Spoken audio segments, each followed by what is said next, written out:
Paz do Senhor, povo de Deus, tudo bem? Salmos de número 13, nós temos novamente o salmista aflito, angustiado. Este Salmos ele pode ser levado de forma a se manter fiel no texto, quando nós olhamos para ele como tendo o inimigo aos pés ou perto de Davi novamente. Ele clama ao Senhor, repetindo por 3 vezes até quando. Ele pergunta a Deus: até quando, Senhor, esquecer-te-ás de mim para sempre?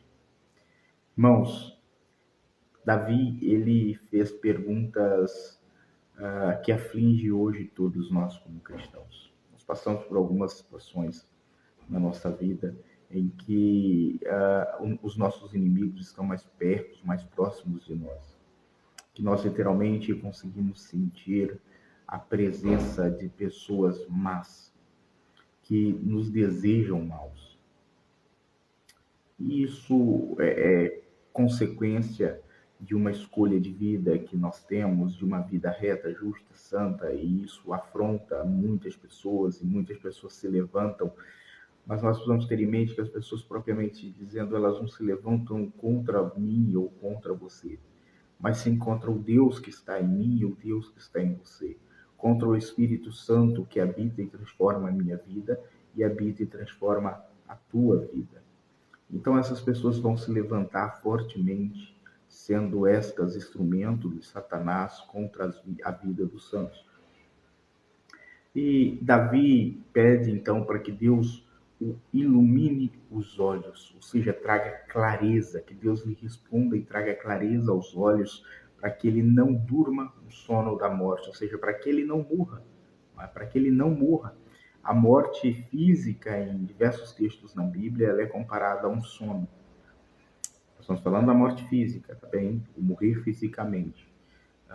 E nós, então, temos o salmista com essa preocupação, para que Deus o responda, abra os seus olhos, para que ele não durma o sono da morte, ou seja, para que ele não morra. A única forma que o cristão tem hoje de estar vivo em Cristo como novo homem é com os olhos abertos e voltados às Escrituras Sagradas. Nós sabemos que a Bíblia Sagrada, as Escrituras Sagradas, elas compõem, elas são a única revelação divina de Deus para nós que é aceita hoje.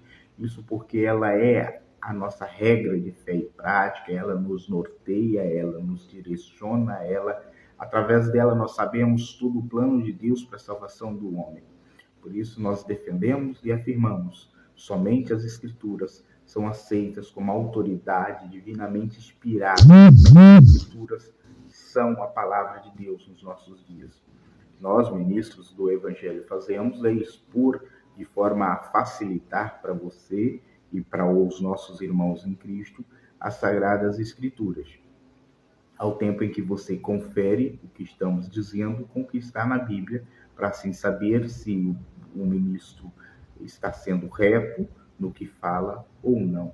Davi termina os Salmos de uma maneira muito tocante ao dizer que no tocante a ele, ou seja, a vida dele, ao espírito dele, ele confiava na graça, ele confia na graça de Deus e se alegra na salvação que Deus proporcionou a ele através da graça.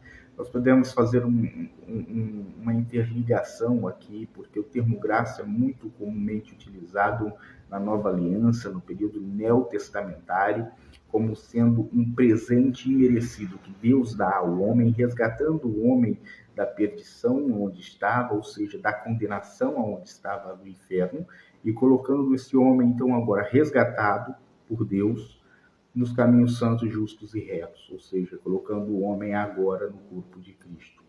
E isso é gratificante, isso nos enche de alegria, ouvir Davi já confessando isso muito antes do Salvador, do Messias vir. E Davi termina dizendo que ele cantará e louvará ao Senhor, porque isso tem lhe feito muito bem. Irmãos, não há nada que é mais importante e que nos faça mais bem do que exaltar, louvar e bendizer o nome do nosso Criador. Louvemos a Ele em espírito e em verdade, porque Ele busca adoradores que o adorem em espírito e verdade. Deus abençoe a todos e até amanhã, o Salmos de número 14.